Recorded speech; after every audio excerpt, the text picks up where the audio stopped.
Sports League, or anywhere in between, to old grown men, way past their prime, crawling up and down the court in the church league. But little did you know when first invented, this so-called game of basketball was considered a flop. I've been playing basketball ever since I've been 3 years old and continue to do so today as I'm a member of the basketball team here on campus. So with that, I feel I have a little bit of understanding of the game. Today, I would like to share with you my research over the evolution of basketball by first explaining to you the beginning history. Secondly, I'd like to explain and cover the changes over time. And thirdly, we'll finish up with showing where the game stands today. Here's a little video to give you a sneak peek of the action.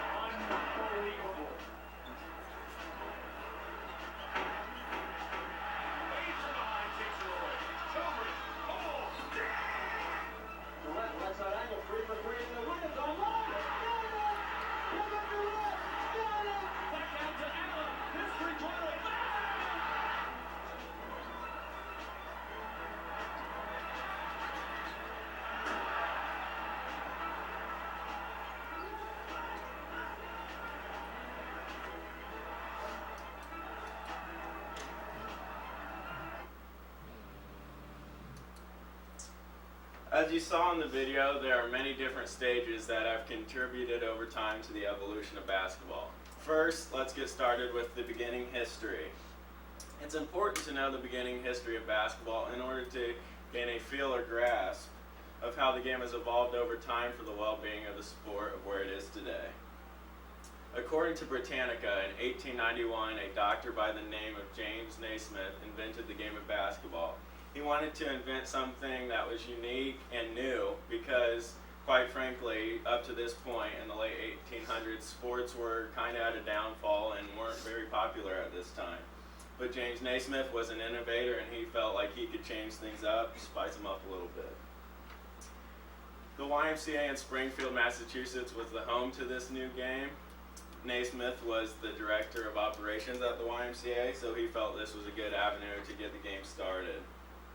According to Britannica, the game of basketball has always had the same objective ever since the beginning. You have two teams going up against one another, trying to score in the opposition's basket to see who can score the most points to win the ball game.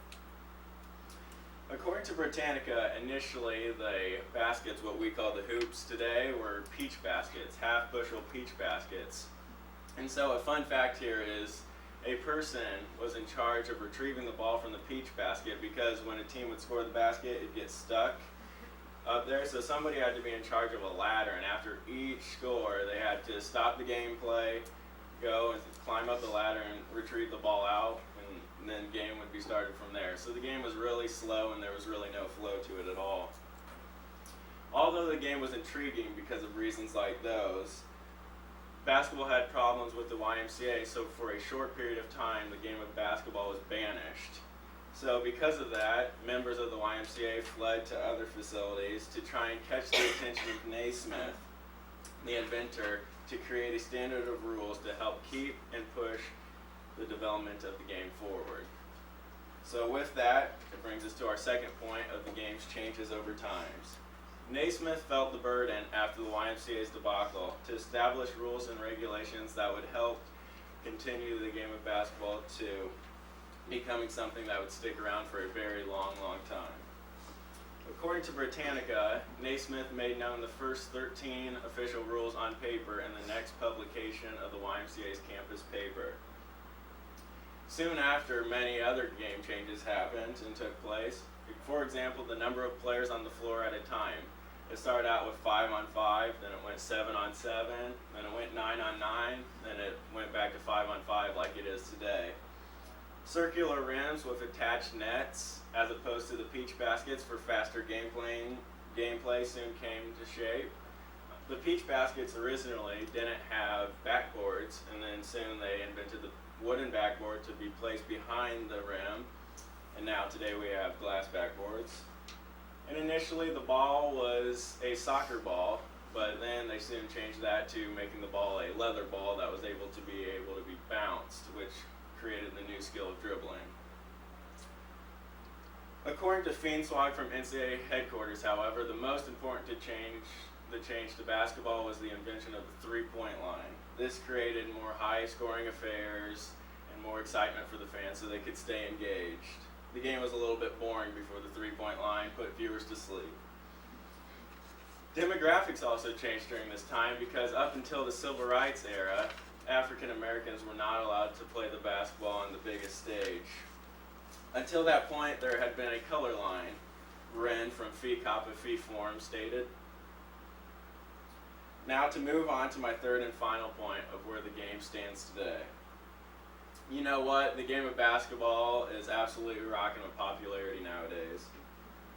Advancements in technology has a big reason to do with that, such as social medias through Twitter. You can interact with your favorite athletes after the game, tell them what they need to work on if you feel that inclined to do so. And also through video games, simulation video games, which me and my buddies are obsessed with. And also another different avenue that allows us to see the evolution of basketball is through numerous scholarly experiments today. Collier and Bartholomew from the Journal of Multidisciplinary Research came up with the idea of digital video that went on to get the capabilities of tracking athlete performance with databases.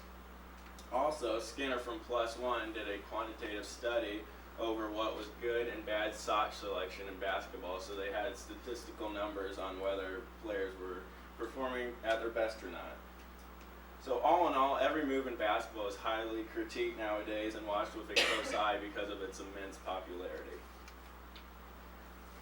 Every single thing in life has its own story, and in the case of basketball here, that belief stands no different. Today we examine the beginning history of basketball, the changes over time, and where the game stands today. All of these factors contributed to the overall making and image of what is one of the more popular sports of today. Next time you're watching basketball, whether it be watching a little family member of yours being introduced to the game, or watching your favorite player on TV, such as Kobe Bryant or LeBron James, you will now have a new understanding or appreciation of the game, how this wonderful game has evolved into what it is today.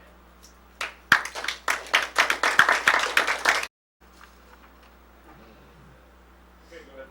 Hi, I'm Logan Aaron, and I'll be talking about why the NFL or football has implemented the targeting rule. Can you imagine a coach telling you to go out and injure or take out a player on the opposing team? Well, in 2011-2012 NFL football season, Sean Payton, head coach of the New Orleans Saints, rewarded players for taking out or injuring a player on the opposing team. According to Judy Batista of the New York Times, Saints players were rewarded up to $5,000 if they injured or took out certain players. An example would be Brett Favre. This might not directly relate to targeting, but most of the hits that were laid on the opposing team fell under the targeting rule, and players were penalized for that. The targeting rule, defined according to Greg Bishop, also of the New York Times, is when a player hits another defenseless player above the shoulders or leads with the crown of the helmet. And the crown of the helmet is just the top, so they're leading with their head. Targeting was introduced to the game in 2008 when the NCAA made it clear that it would penalize players. And today, when a targeting penalty is thrown, it's a 15-yard penalty, and now the officials can review the play, and if the play is severe enough, they can eject the player. In the NFL, the player can be fined several hundreds of thousands of dollars, and depending on the how many times the player has been penalized, can be suspended for the next couple of games. And I have a short video clip of a player from Texas A&M targeting a Rice player.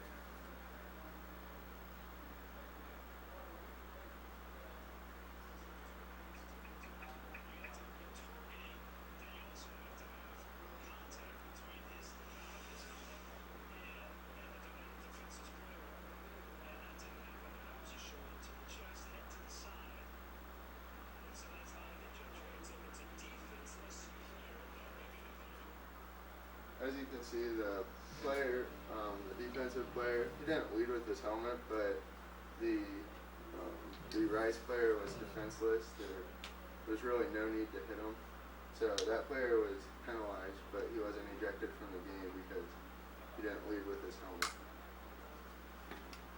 Football at every level has implemented the targeting rule to increase safety in the game, to teach players how to make the correct tackle, and to limit head injuries from the game of football. Football is becoming a more dangerous sport because players are becoming bigger, stronger, and faster. And because of this, rules like the targeting rule need to be put into play to prevent injury or decrease the amount of injuries.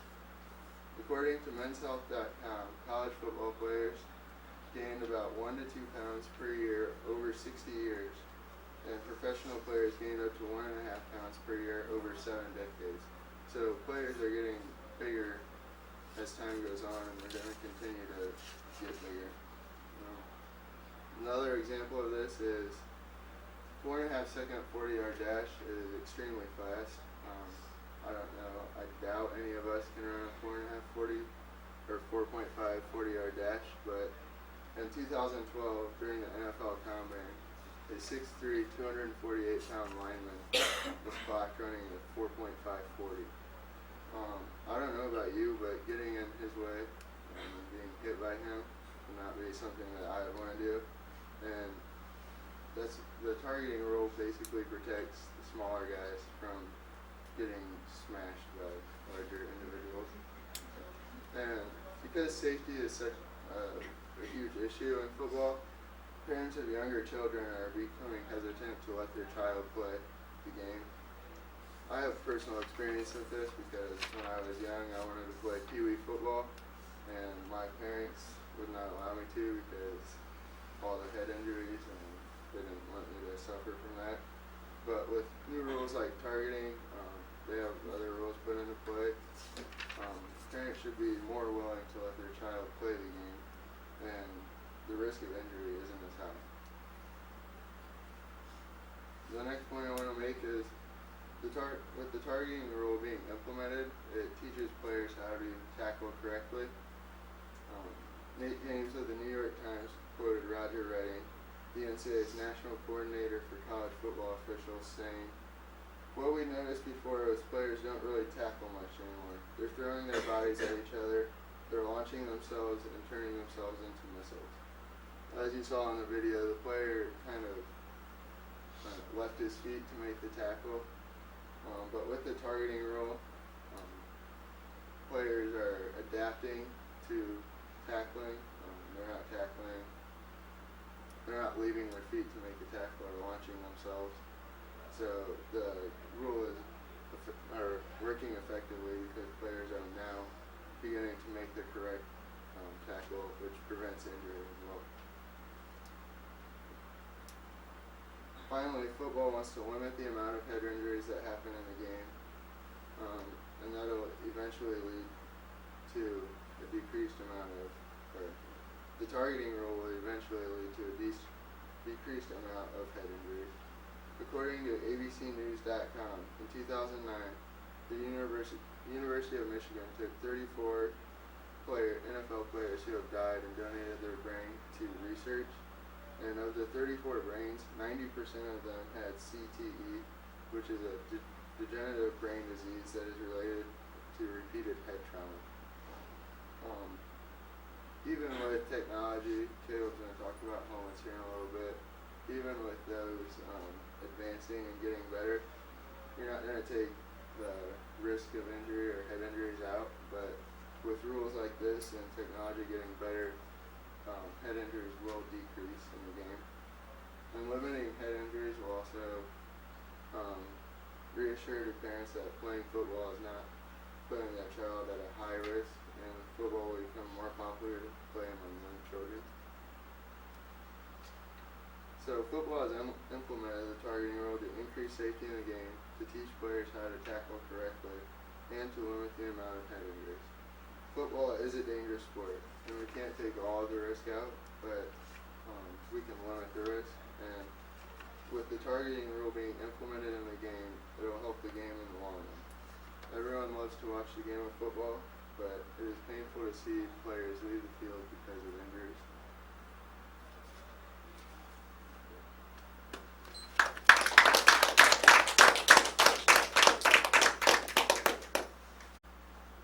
Well, good morning everyone. My name is Caleb Featherston and I'm here to present to you football helmets. Football is a very hard-hitting sport, as Logan just described with the targeting rule. There's a lot of horrifying injuries that go along with football. The NFL is doing a lot to protect the players so that the game does not go extinct. Because with the injuries, there has been talk about ending the game of football so that people quit having these long-term brain injuries. Even with all this protection that the NFL is inventing, there's still injuries that go on.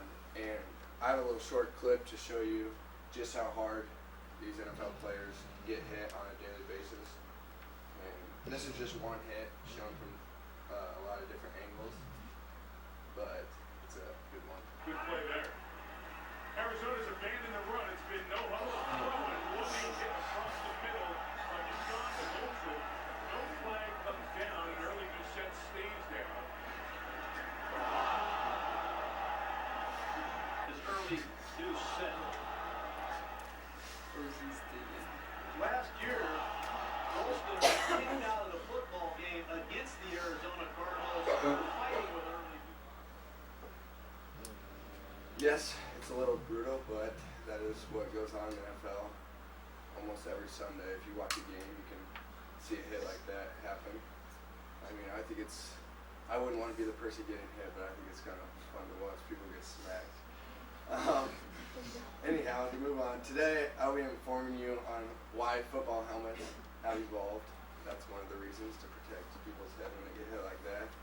How football helmets have evolved and where they're trying to get with football helmets. One of the reasons football helmets are evolving is because parents are pulling their kids out of football leagues. And since the NFL is the highest league of football and the athletes are paid to play, when injuries like this are happening, they tend to pay the most attention to the NFL and wonder why they're not doing more to protect the players. According to Rick Mace from the Washington Post, participation of football from ages 5 to 13 had decreased by 6% over the last year due to injuries. And though people think the NFL is not doing that much to protect injuries, football is a very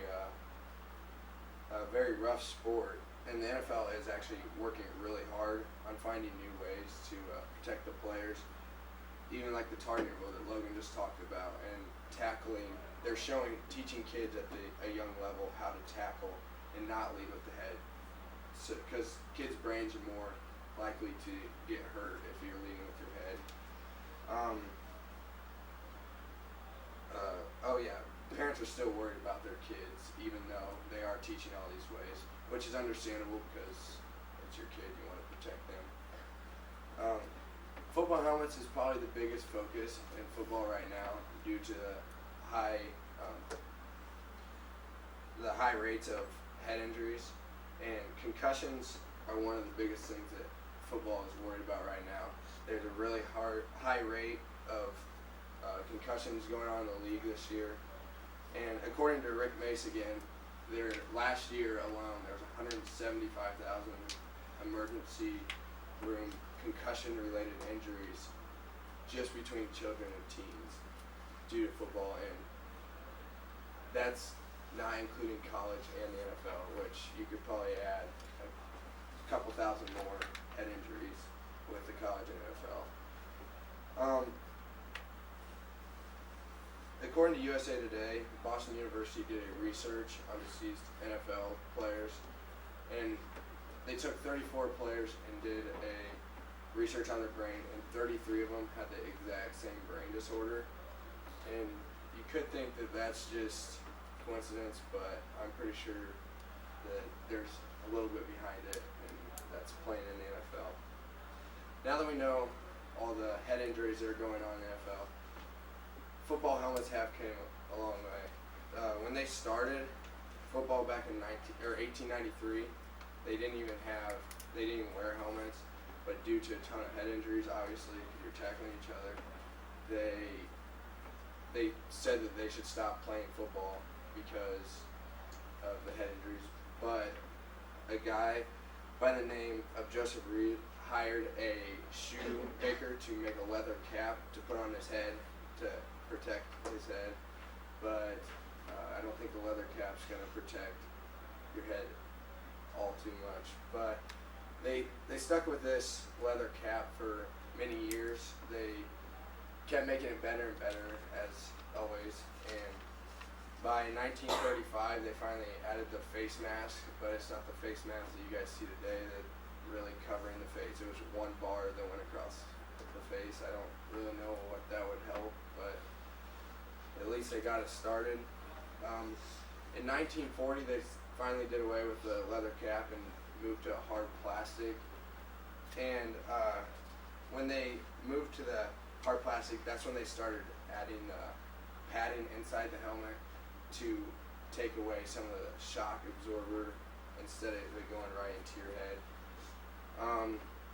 The padding on the inside of the helmet has really helped from concussions from back in the early days till now, but it hasn't eliminated them at all. It wasn't until 1970 that helmets really took off. Like, they started being manufactured in that year, and that's when helmets really took off. And finally, in 2002, Riddle made a helmet called Revolution, which was designed specifically for concussions. Though Riddle made the Revolution helmet, for concussions, it didn't eliminate concussions whatsoever, obviously, because we were still talking about them. So NFL companies, or NFL helmet companies are still working really hard on new technology to protect kids or players' heads.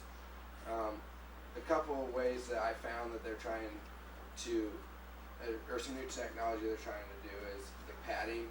The padding on the inside of the helmet is really nice. It has like a gel that the first layer is gel, and then there's another foam padding, which the gel is really shock absorbing and takes a lot of the shock away from the head, and then the foam's for the comfort.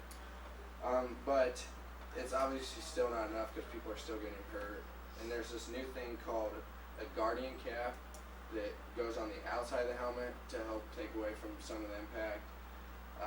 The founder of the Guardian cap, Lee Hansen, says it reduces head impact by 33%.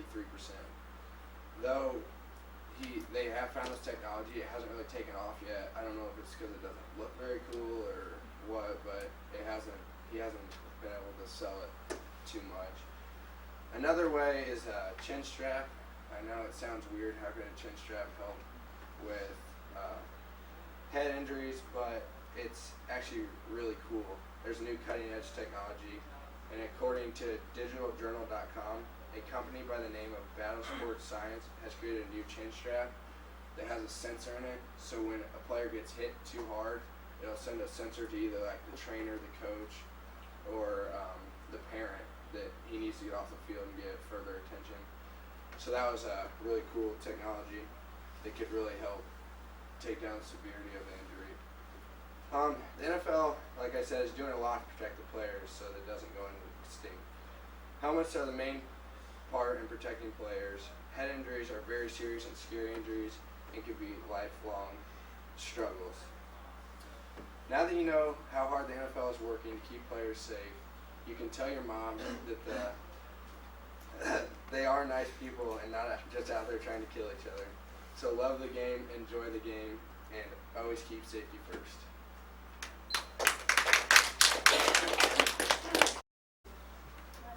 Okay, go ahead. How many of you found yourself falling into my footsteps and yawning alongside me? I myself have always wondered why we humans yawn, but through my research I found that not only us humans yawn, but also monkeys and dogs yawn too. Some of you may know what a yawn is, but I'm here to tell you exactly what a yawn does to the body, the 4 theories of why we yawn, and inform you of whether or not yawns are contagious. So, what exactly is a yawn? A yawn is an involuntary action that causes us to open our mouths wide and breathe in deeply. So when do we yawn? We yawn when we wake up or when we go to bed, or sometimes we yawn when we're bored. I find myself yawning to pop my ears sometimes, like when I go on a long plane ride or when I'm sick. Sometimes we yawn when we see others yawn. Yawning is involuntary because we do it before we're born. According to Robert Provine, a developmental neuroscientist at the University of Maryland, research shows that 11-week-old fetuses yawn. So many parts of the body are in use when we yawn. Your mouth opens, your jaw drops, and you allow in as much air as possible. Your lungs are filled and your abdominal muscles flex. The diaphragm is pushed down and the air you breathe in expands the lungs to capacity. I found this really interesting that the average yawn lasts 6 seconds. So while you may think that when you yawn, it's based on relaxation or drowsiness, a yawn is it increases the heart rate up to 30%, and it's a state of arousal. So a personal example of that is when I'm driving and I get tired, I try to yawn to keep myself awake, like a form of arousal.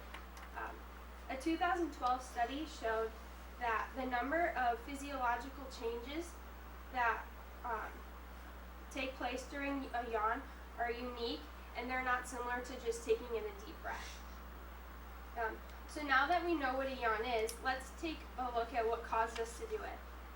I have 4 theories for you, and these are just theories. That means that they have not been scientifically proven, but they're indeed facts that have been scientifically proven from each one.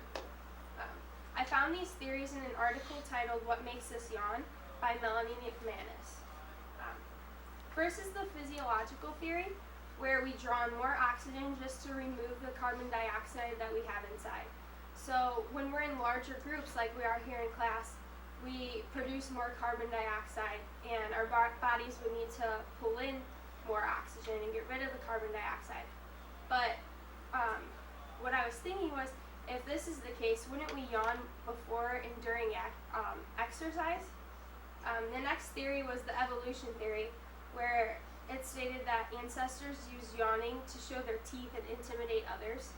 And it was also believed that it was developed for man to signal the changing of activity. The third theory, which is probably the most common for us, is the boredom theory. And it's when we tend to yawn when we're bored or tired. But if that's the case, then why do Olympic athletes yawn before competing, or why do dogs yawn before attacking? One study gave proof of the boredom theory, that when college students were shown a video between a pattern of colors, or when college students were shown a pattern of colors in a 30-minute rock video, they were aroused more from the 30-minute rock video and tended to yawn more from the pattern of colors. The third is the brain cooling theory, which I found the most interesting and I didn't really believe it. It stated that because people are more likely to yawn when their brains are warmer. So it said that cool brains can think more clearly, so yawning was developed to keep us alert. So an open mouth yawn causes the sinus walls to expand and contract, pumping air to the brain. So it lowers the temperature of the brain. So there are studies that show that it's more likely to yawn in the winter when the outside air is cooler than in the summer when when you didn't really need to yawn. So those are theories, and there's no exact reasons as to why we yawn, even though parts of each theory has proof. So now that we have an idea of what yawning is and the 4 theories of why we do it, let's take a look at why seeing someone else yawn causes us to also yawn. There was a journal article that was an investigation of auditory contagious yawning, and it stated that one of the more curious aspects observed in human behavior is the tendency to adopt the gestures and postures of others. So, humans, chimps, and dogs find yawns contagious, and it can be immediately after people see, hear, or read about someone yawning. So writing this speech for me was very difficult because I found myself yawning and tired, and I did not want to write it. And there's a study done by the Huffington Post that when people were shown videos of yawning, 50% of the people also began yawning. There was also another article that keyed in on only auditory contagious yawning, and it confirmed that the sound of a yawn, just like the sight of a yawn, also elicits an urge to yawn. They were also said to be that yawns were said to be caused by empathy for those who take in a deep breath. So there's a positive relationship between empathy and a person's susceptibility to contagious yawning. The prefrontal cortex, which is in your brain, is associated with personality and social behavior, and it activates when a person watches another person yawn. So 60% of the time someone witnesses someone yawn, or talking about it, they will also yawn. There's also that 40% of people that don't experience a yawn, and these people are someone that have a damaged prefrontal cortex. They therefore cannot empathize with others. And another type of person that doesn't experience yawns are those people with autism. They rarely emit contagious yawns because they have delays in language, communication, and social skills. Therefore, they don't really have empathy skills, so they don't really do contagious yawning. Last thing, according to a 2012 research done by the Huffington Post, yawns are more contagious among the closest of friends. So the closer you are to someone genetically or emotionally, the more likely it is that you will catch their yawn. So it really relates back to that empathy theory that the more that you care for someone, or the more that you are relating to someone, whether it be emotionally or genetically, that you will catch their contagious yawn. So now that you know not only what the yawn does to the body, but also the 4 theories as to why we yawn, and that indeed yawns are contagious due to empathy, I want to leave you with this. Throughout my speech, how many of you really wanted to let out a yawn and were kind of tired? Yeah, I hope that was due to the contagion factor and not that you were bored.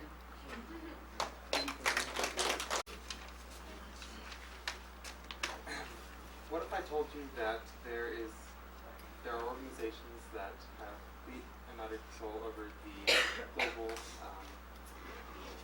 events that occur each and every day? Everything from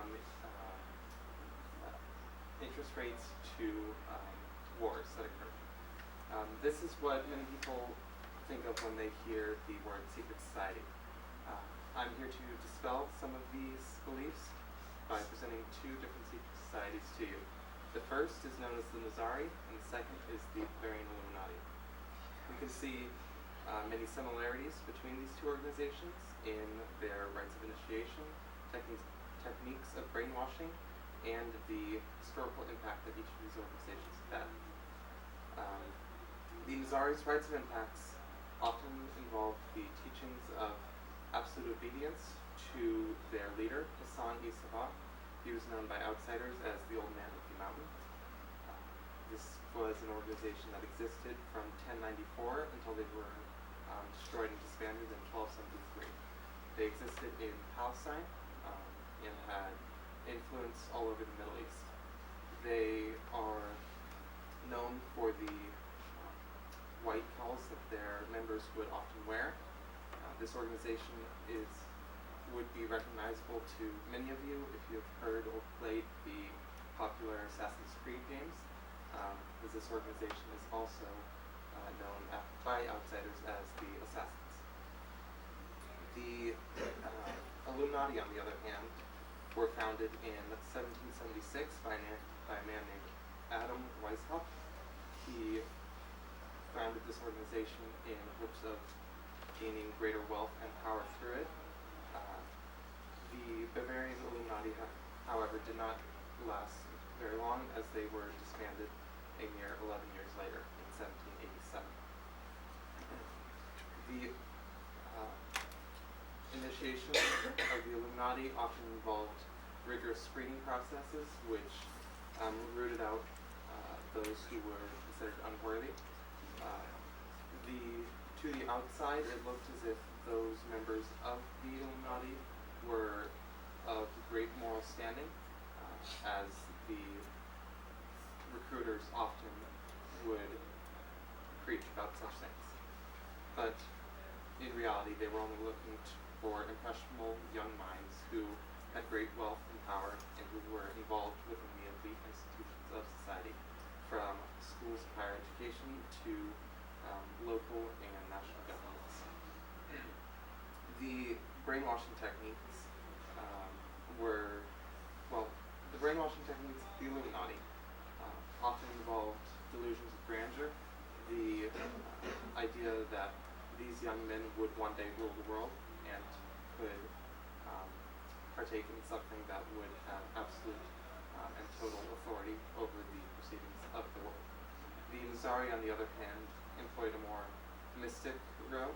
Their new initiates would be drugged to a state of unconsciousness and taken to the mountain of Alamut and placed within a great garden that was fabled to be the greatest that the world has ever known.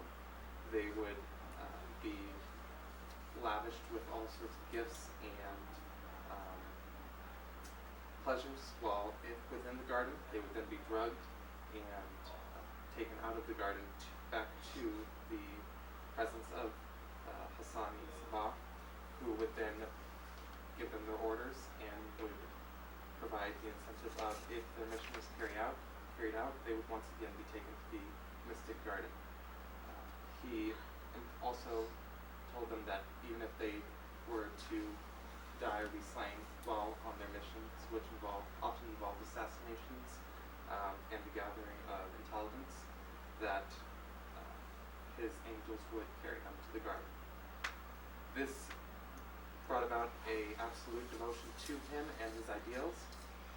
The one story holds that Henry, a count, once visited the mountain and was given a tour by Hassan, and Hassan said to him, "Do your men display as great devotion to you as they do to me?" And he commanded two of his followers to leap from the battlements. And the count at the time was considering attacking, but went back and actually went back to France after this encounter with the man of the mountain, making a note of how loyal his men were to him. Historically, the Ansari, through various assassinations and political moves, shaped the various proceedings of the Middle East. Many military figures would not make movements or attacks if the Nizari were known to be active in the area, lest they have a dagger lying on their bed that night.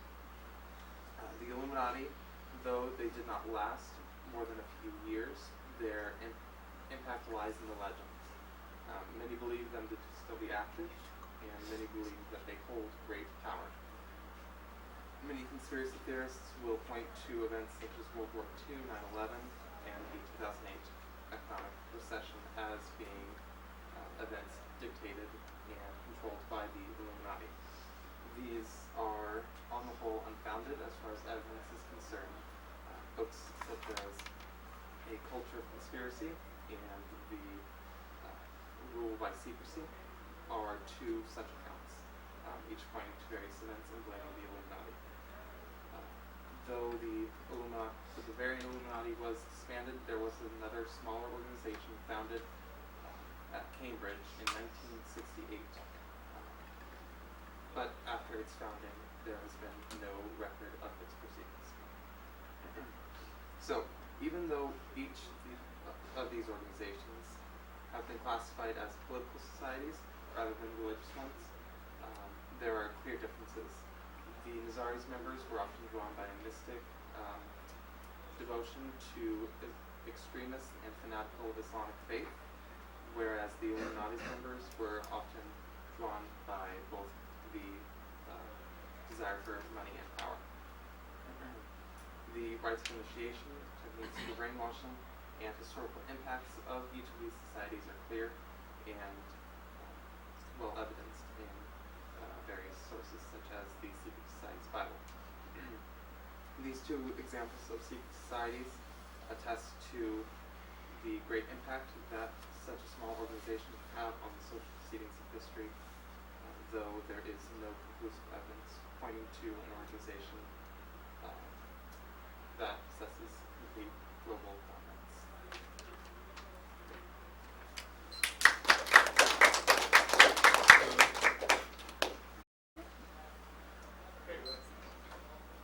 As the obnoxious beat cuts into your mind, you slowly swim up from the depths of your blankets and pillows, foggily staring at the time displayed on your phone. Absently hitting the snooze button, you cuddle back into the warmth of your bed, trying desperately to rejoin that fantastic dream you're having. Hi, my name is Chloe Wright. I'm going to be talking about dreams and what the practical significance of them might be. Why should we care? Dreams are a common occurrence for most people. Studies have found even people who are born blind can dream in their own special way of how they interpret the world around them. Biblically, dreams are used as warnings or prophecies from God about future events and his way of communicating with man. Regardless of whether or not you'll ever have God speak to you personally through a dream, dreams are often used as indicators of psychological issues and things that we're dealing with. And when a person's made aware of how they're thinking and dealing with these psychological issues, they can better deal with them and recover.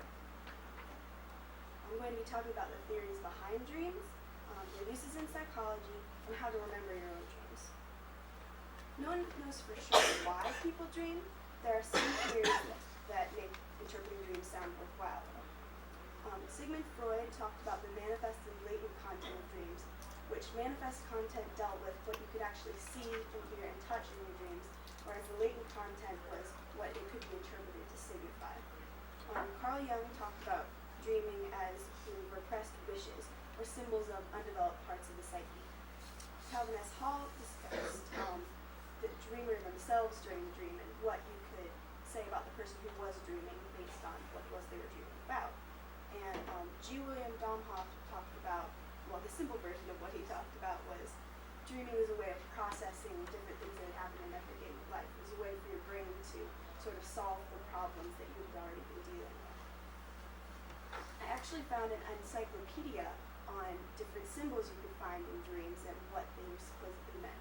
As a disclaimer, I personally believe that you're the best one to determine what your dream actually means. No one can tell you that certain symbols mean certain things for everybody.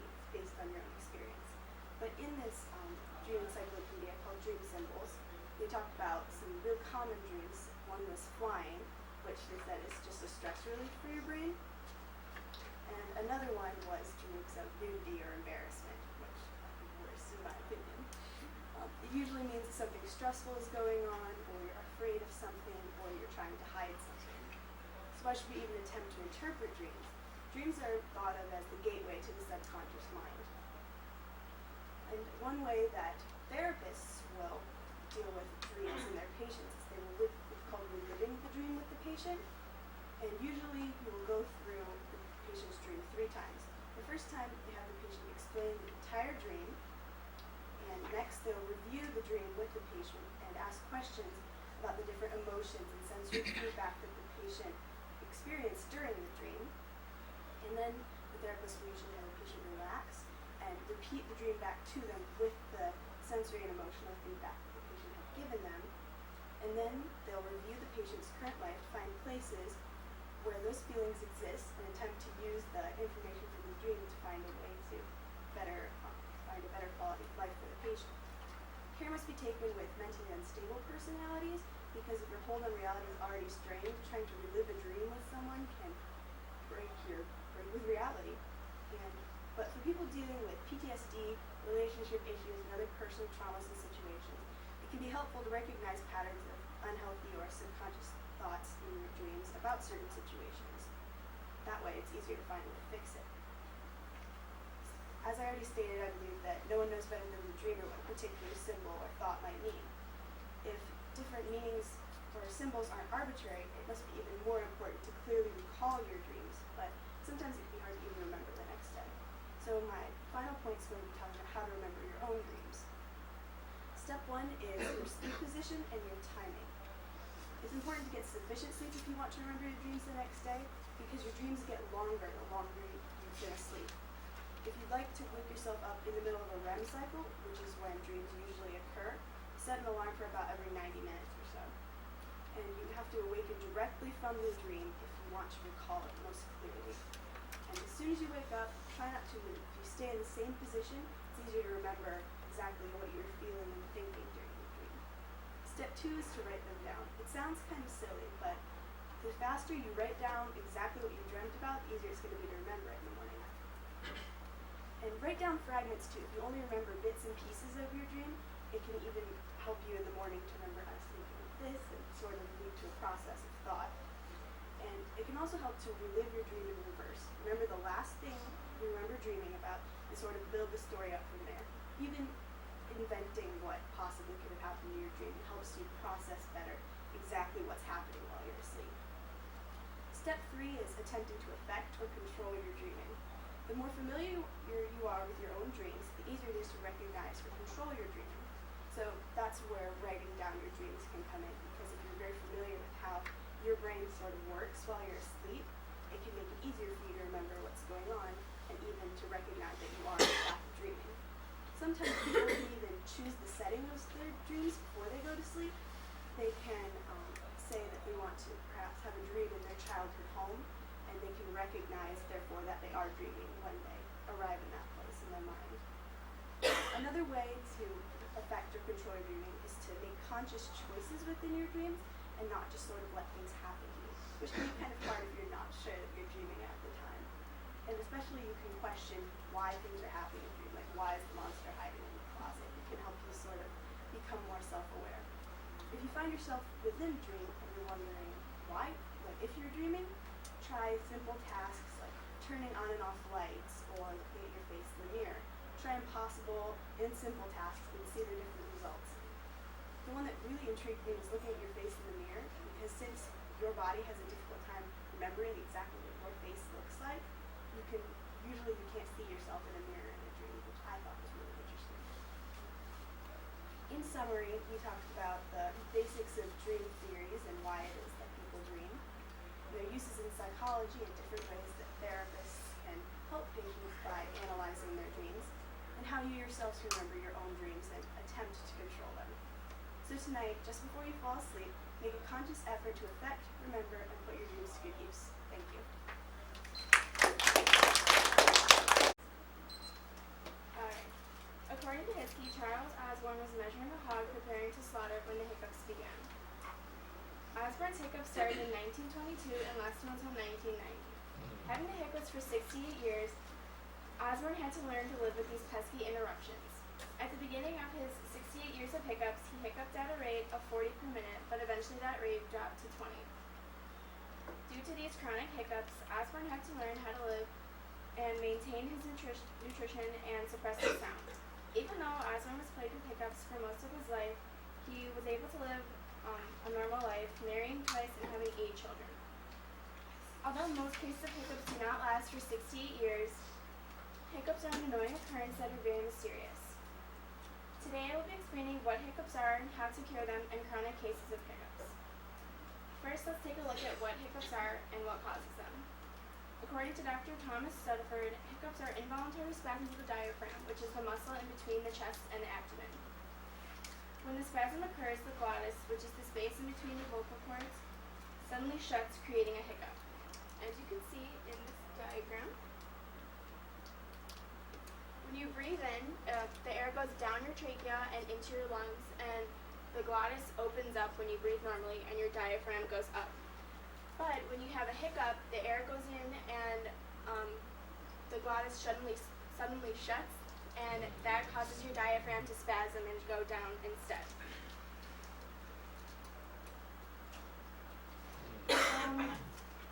Doctors are not sure what caused hiccups exactly, but according to Nordquist, there are certain foods and drinks that can cause them, like eating spicy foods, eating too quickly, or drinking carbonated or alcoholic beverages, and some things that can irritate the phrenic nerve, which is the nerve in your throat. There are medical causes that can cause hiccups, such as anesthesia or opiates, inflammatory bowel disease, respiratory issues such as pneumonia or asthma. Also, psychological things such as stress, anxiety, grief, or shock. Now that we know what hiccups are and what cause them, let's look at popular cures for hiccups. There are no known cures for hiccups, but a natural way to get rid of hiccups is to just let them run their course, and they'll eventually go away within 5 minutes, around 5 minutes. According to Nordquist, there are certain popular ways to cure hiccups, like biting a lemon, breathing into a paper bag, sipping cold water slowly, drinking a little bit of vinegar, or holding your breath, or eating granulated sugar. Those are all popular ways, and most of them work quickly and efficiently, but there are some cases of hiccups that don't go away. And so next we'll talk about chronic hiccups. According to Calcina Verna, there are hiccups are very common in cancer patients. There are many factors that can play into that, such as infections, radiation, or chemotherapy. And there are many different treatments that can be taken to help cure hiccups in cancer patients. Some drugs are baclofen, which is a muscle relaxant, and another is gabapentin, which is usually used for epilepsy, but it alleviates the symptoms of hiccups. And another drug is chlorpromazine, which is antipsychotic, and that treats the symptoms. Other injuries that can cause hiccups in people are, according to Lippmann, are central nervous system problems.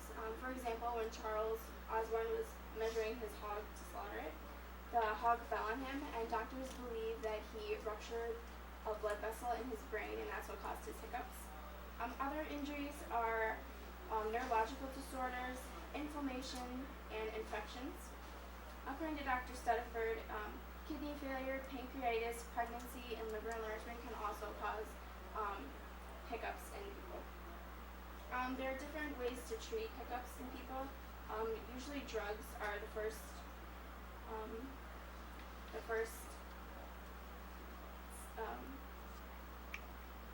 thing people go to. Some drugs to treat people are liflexin, maxilone, and lazoreal.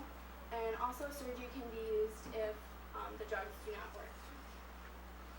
There are many effects of chronic hiccups on people, such as weight loss. If they can't eat properly or get the right nutrients, they won't be able to maintain proper weight or nutrients. And insomnia is also another effect that hiccups have on people. It can be hard to sleep regularly and get well rested. And fatigue is also a common effect because it's hard to eat properly and get enough sleep, so people can become easily exhausted. And depression is a common effect because people can feel very hopeless because they have hiccups forever and they don't go away. And also, it can be hard to communicate with other people due to the hiccuping frequently. So, in conclusion, we learned what hiccups are, how to cure them, and chronic cases of hiccups. Most of us will not get the hiccups for 68 years like Charles Osborne, and most of us won't even get the hiccups for more than 5 minutes. But when hiccups strike for a few minutes, now you know what your body is doing, how to cure them, and that you will not have them for very long.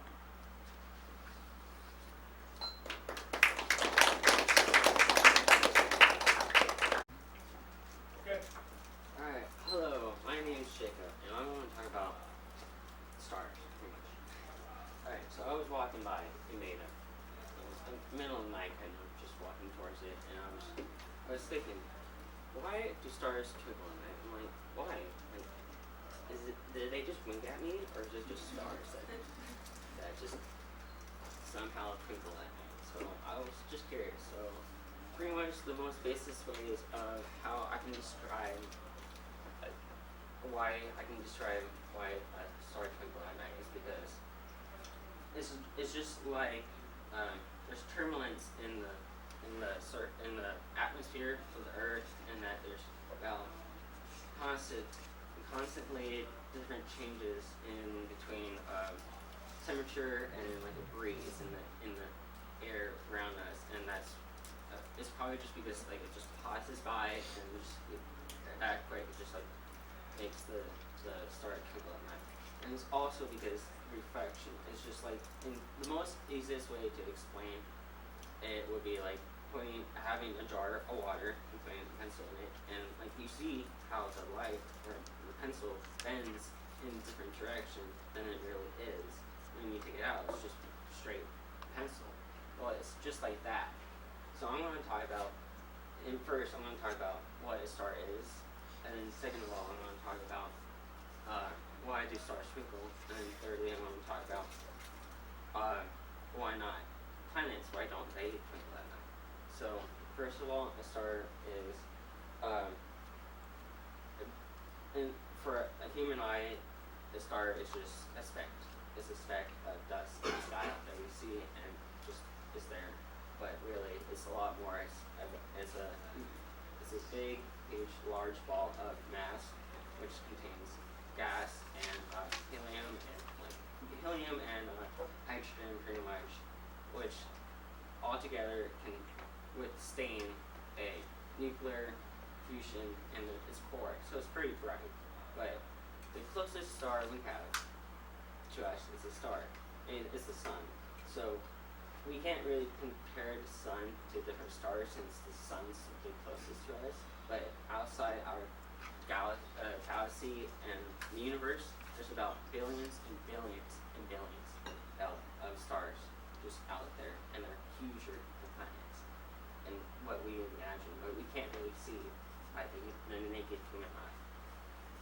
Okay, so second of all, I want to talk about why stars twinkle. They twinkle because there's breeze in our atmosphere, and it's also because temperature and even humidity sometimes can affect the light, the color of a star.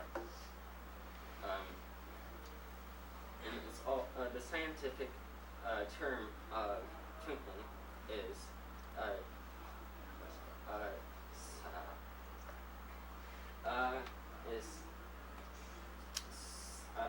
really don't know how to say it. It's like syndication or something. Syndication is what it's called, and it's pretty much when we see something and it's not really there, and that's how they determine it. It's not.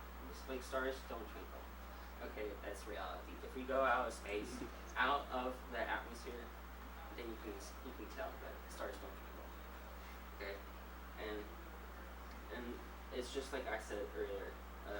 It's just like the refraction of the water. It's the minium. The minium of water is the water, but stars is the minium will be the atmosphere between us on Earth and the stars in billions and light years of light. So it's pretty much just that is why we think stars twinkle, because we just see something going like that, and it's just like, wow, the star twinkle at me.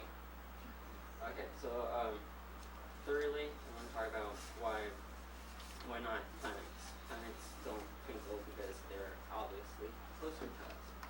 They're closer to us, and they appear closer to us than they really feel. Like, she appears bigger than me than the teacher down there. It's the appearance of being closer and bigger. But in reality, stars are a lot larger than planets. And also, it's also just because like planets do not emit light, and they just do not emit light, and planets are just bigger.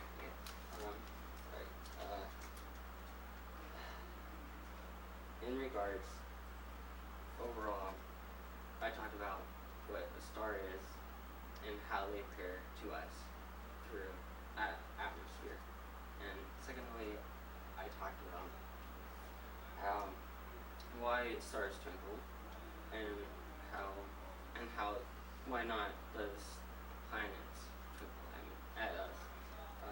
But overall, it's pretty much just stars don't twinkle, and they appear to us that they twinkle. In reality, they don't.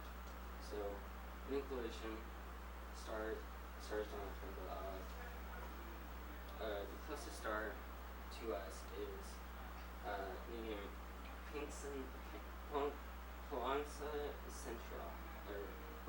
In reality, it's about 4.2 light years away, which means it will take the light from the star to hit Earth 4 years, 0.2 years. But just imagine that God created heavens and the earth, and that the stars are around us all the time. And that's all.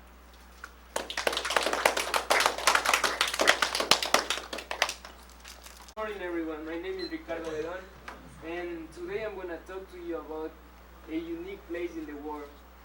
This is a really miracle for the world, and in order to introduction, I'm going to use the naturalist Charles Darwin. In 1831, he sailed from England to to this place in order to investigate and travel around this place in order to bring. He got inspired by the uniqueness of this place and all the creatures that live in this place, the plants, the animals, the environment, the weather. He just found it fascinating, and it inspired him to bring his theory of evolution. For him, it was a natural laboratory, but for us, this is a living museum and is considered a World Heritage. Today I'm going to talk to you about the Galapagos Islands. The Galapagos Islands are volcanic islands, and they are 50 islands in total, 9 main islands and 12 small islands and 40 islands, just little islands. And only 5 of these islands are inhabited. Then their names are, those that are inhabited are Santa Cruz, Baltra, San Francisco, Santa Maria, and Isabela. The capital of Galapagos Islands is San Cristobal. But what is the thing that makes it so special? What is the reason that this place is so special? One of the reasons is its geography. Well, as you know, as I tell you, this was originated by volcanic eruptions. It means that many years ago, like thousands of years ago, it started to erupt from the seabed in the ocean. It started to erupt, and after many years, thousands of years of eruptions, it started to solid. The lava gets solid, and it starts just to raise, and today there is 10,000 feet over the seabed.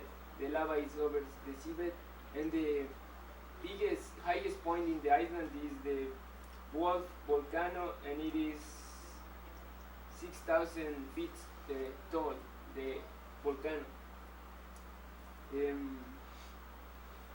Another really interesting point of this that make it so beautiful and so unique, it's the weather, how it is dry and jungle. There is dry, is jungle, and it's so diverse. Each island is different to each other, and that's what it make it so diverse, and why there is in each island a different kind of animals. Now I'm gonna talk to you about the animals that live. Like, since every island is different to each other, the animals have to adapt to one another, one island to another. That's how Charles Darwin do his investigation and discovery how some birds that live in one island were different to others that live in another island. Like, they had to develop a new ways to survive. And he says that not the strongest animal survive, but the one that can get used to the new place where it lives. Okay. Okay, the geography. The Galapagos Islands are located 600 miles away from the South America coast, and this is the map, as you can see, and this will be the look that the island have. As I told you, it's dry, and some jungle too. The fauna is very diverse. This is how they start. So the lava start to come out, and they start to come up, and because of these eruptions and the lava activity, it developed these tunnels, natural tunnels made by the lava that they flows. So they were created that way, and it's pretty neat. I get an opportunity to visit. Some of the animals that we can find in the islands are the birds. One of the more amazing animals are penguins. We know that penguins exist only in the north, very north, in the Atlantic, but we have the opportunity to see in the Galapagos Islands penguins. There is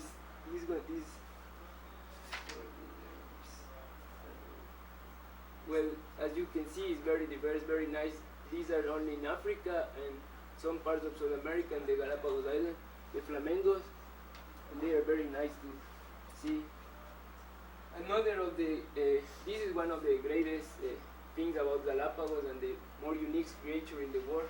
The gigantic turtles that live there, you cannot find them anywhere else in the world, and they get to weigh over 500 pounds, which they are huge, they are really big. Also the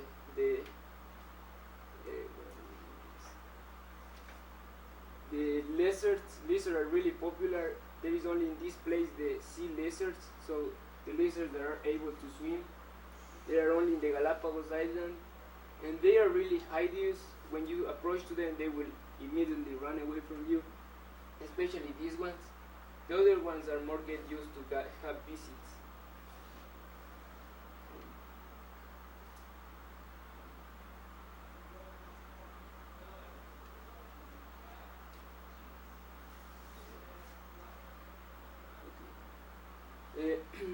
There's also a lot of dolphins, sea lions, and orcs.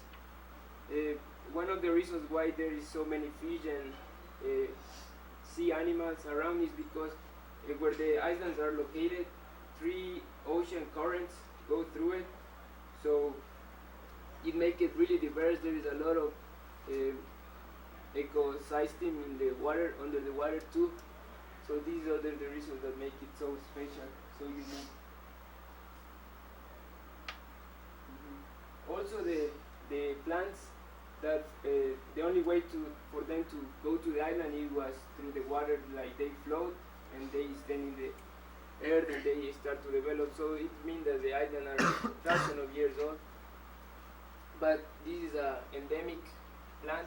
It means that they only exist in the island, nowhere else. It's cotton.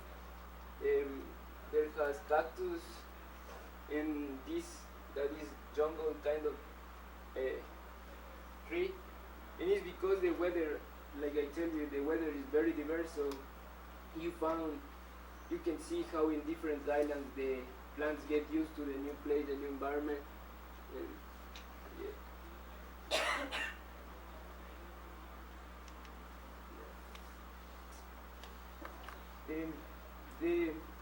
That's all these facts, the animals and the plants make it to the Galapagos Islands such a beautiful place, and it shows the imagine of God, His greatness and all His uniqueness and His beauty is in this place. You can feel when you are there all the greatness of God, and you feel peace.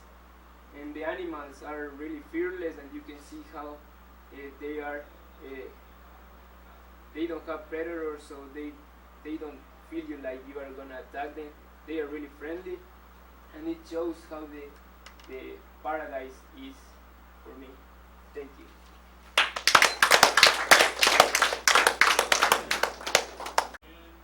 Go ahead. Good morning, everybody. thanks for taking time out of your busy schedule to come and listen to me speak. I'm sure you all came voluntarily. Alright, today I'm going to talk to you guys about rugby football. Many Americans don't know what rugby football is, and that's because it's just not that popular here in our country, which doesn't make sense because around the world it is super popular. Ask Nigel. So I'm talking to you guys about what rugby is and why it's not popular. Rugby football is a game with rich history, very different rules from American football, but at the same time it's very similar, and just why isn't it popular? Before I get started, there are many different types of football. If you say football in another country, they don't know if you're talking about rugby football, American football, or soccer. So specifically, rugby football is the game of rugby. American football is what we just know as football, and association football is soccer. I'm going to start off with talking to you about the brief history of rugby football. From the 1400s to the early 1800s, there are many different kinds of football played. Just all sorts of different rules, different ways to play, and it was just not organized. In 1863, the first organized rugby football association was created to kind of form a separation between association football and rugby football, to put a term on it and just distinguish the rules. In 1865, the British team played Montreal to introduce the game to Canada and try and gain some popularity in other countries. This was the first recorded international rugby game. And in 1871, the Rugby Football Union was founded, just slightly different rules than the Rugby Football Association. Now I'm going to talk about rugby history in the United States. In the 1820s and 1830s, Princeton, Harvard, and Yale students played many different games that were similar to rugby, but they gave them really odd names, such as Mob, Balone, and Bloody Monday. In the 1840s, those same schools started playing a more primitive form of rugby, but more organized. By the 1860s, rugby started taking a real grip in the Ivy League. Unfortunately for rugby, it started to establish itself here in America at the same time that American football was growing in popularity.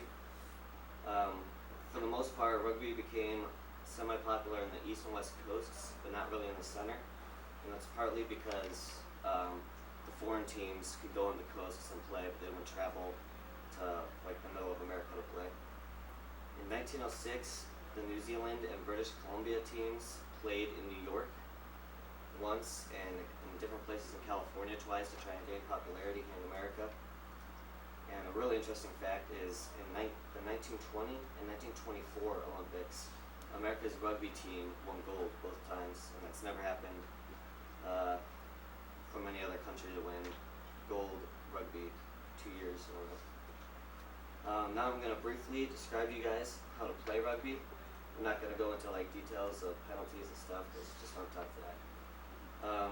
So much like American football, there's a kickoff, but from there, play never stops and it's continuous throughout. The only ways you can advance the ball are by passing it backwards and running it, or by kicking it. If you pass the ball forwards, it's considered what's called a knock-on, and that'll be a penalty, and the other team will get the ball, and you'll have to move back 10 meters. In football, you're able to block your teammates as they run. This is not true in rugby. After a player is tackled, another player may either pick up the ball, or if a player is there to oppose them, you form what is called a ruck.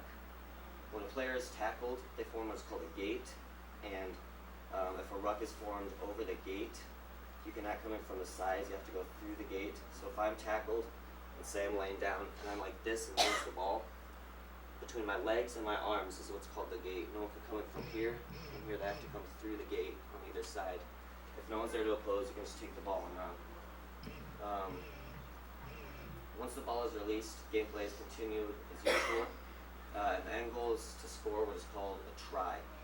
A try is similar to a touchdown in football, but you have to physically touch the ball to the ground to score a try.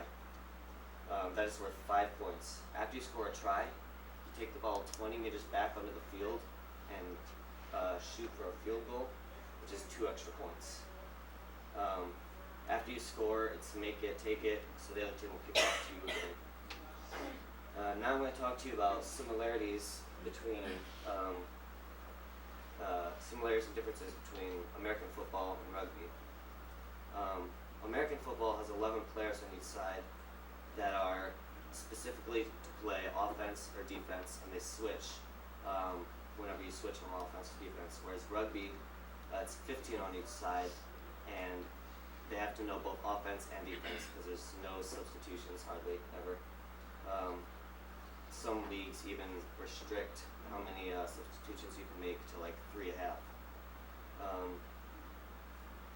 Now I'm going to talk about timing in each game. In football, you have 4 quarters of 15 minutes, but in rugby, you have 2 halves of 40 minutes. In tackles and blocks in each sport, you cannot high tackle, and in American football, you're able to block for the runner, but you cannot in rugby, as I previously stated. Something unique about rugby is it's just as physical as American football, but has no pads, whereas football players have to have helmets and shoulder pads and all that. In scoring, as I said previously, scoring a try or like a touchdown is 5 points. Scoring an extra 2 points from a kick, or you can off penalty you can score a field goal for 3 points. Football, is worth 6. A kick is 1, and a field goal is 3. Here I have a picture of difference between fields. Football is 110 meters by 49 meters, whereas a rugby field, also they call it a pitch, is 120 meters by 68 meters. When kicking off, you have to kick from the 50 meters past the 10 meters, or it's a re-kick or a scrum down. Now I'm going to talk to you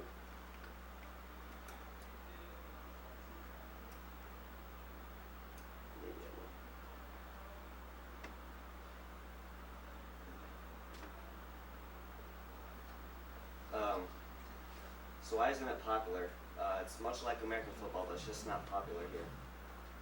Well, when the game was starting to be introduced to America, William Gunmere developed American football.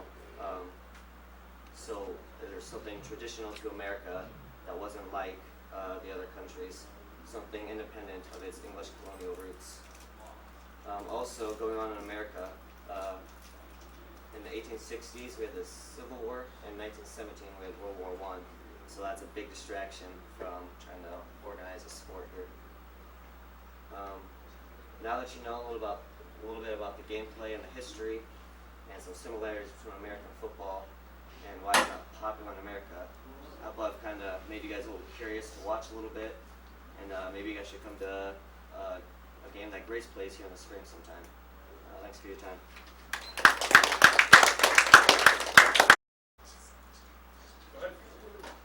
My name is Nigel Ngwenya, and I'm going to be talking to you about why you should visit Africa, particularly Southern Africa, which is where I am from. This morning I have the honor of transporting all of you to Africa's best kept secret, which is Southern Africa. There are many misconceptions that people have about Africa, and often these misconceptions deter people from visiting Africa, and which is sad because there are many reasons why people should visit Africa, such as its natural beauty, food, and music, and I'll unpack all of these in a moment, but first I'd like to address the misconceptions that people have about Africa. The first one being Africa is not a country. Africa is a continent, actually Africa is the second largest continent in the world, and it has 1 billion inhabitants.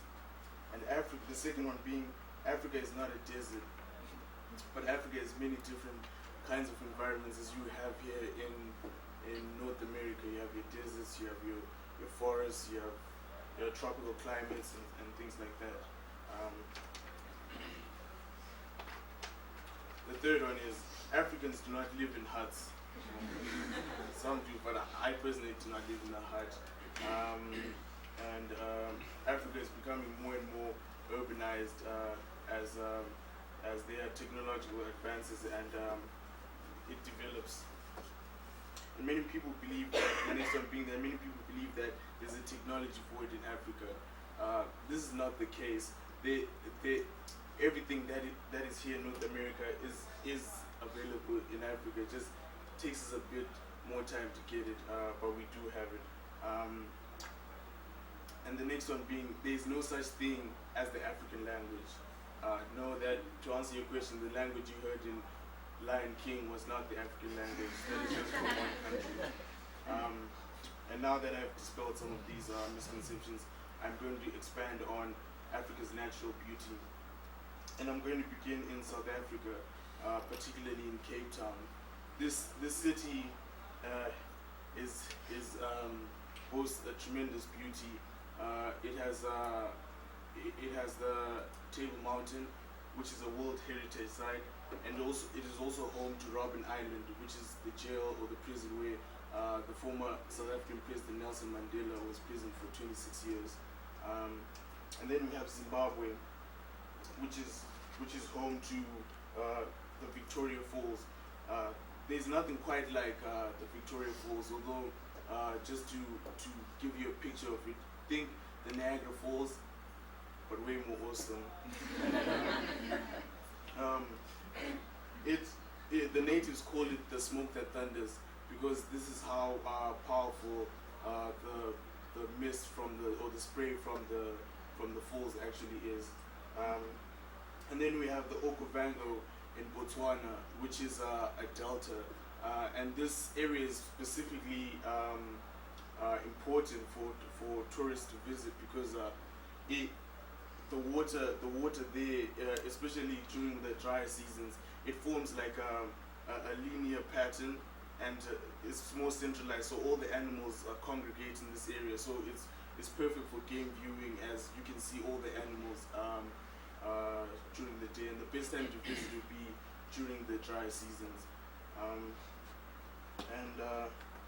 And of course, we have Zambia, which is particularly the South Ngwe National Park. This is the second largest national park in Africa, and the fifth largest in the world. It boasts it is the home. It's known as the home of the walking safari. Basically, here you have the ability to walk and interact with the wild animals, and you walk alongside a game park ranger, of course, because you wanna live to tell people what you saw. And then, obviously, after you visit all these natural sites of beauty in Africa, that can leave you quite famished. For you non-British English speaking people, that means hungry. So I'm going to talk about the food that you can expect to eat in Africa. And in Africa, the food in Africa is very unique in the sense that it has its roots in African culture and African tradition, but it has influences from European settlers which came to the continent 400 years ago, it would be now, and for that reason makes it special. So I'm just going to talk about the specific, the most popular kinds of foods in the following, in South Africa, Zimbabwe, Mozambique, Angola, and Namibia. First of all, in South Africa, they have what they call the shisa nyama, which is America's version. Well, in America you call it a barbecue, but the African version has more emphasis on actually barbecuing meat, as it were, not just hot dogs and chips and I don't know what else. And we also have the bunny chow, which is a hollowed out. It's half a loaf of bread and it's hollowed out and it's filled with meats and sauces and different other condiments. And I'd like to believe that the American sub was North America's answer to the African bunny chow. And we also have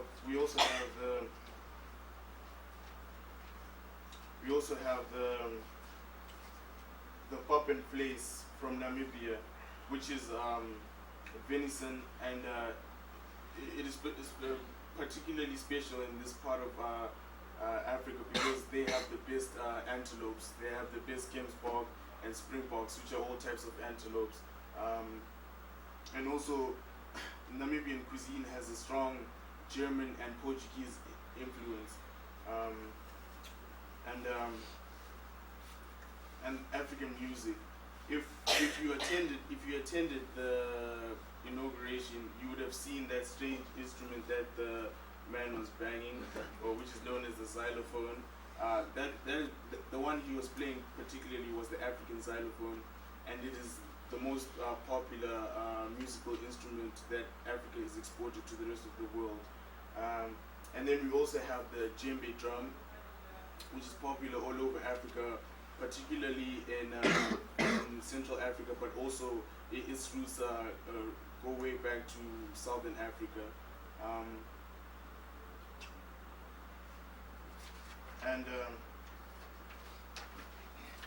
In summary, I've told you about the natural beauty that Southern Africa has to offer and the breathtaking views from the Big Falls in Zimbabwe, Okavango Nature Reserve in Botswana, and Table Mountain in Cape Town, and the many different types of musical instruments found in Southern Africa, such as the xylophone, mbira, and the djembe.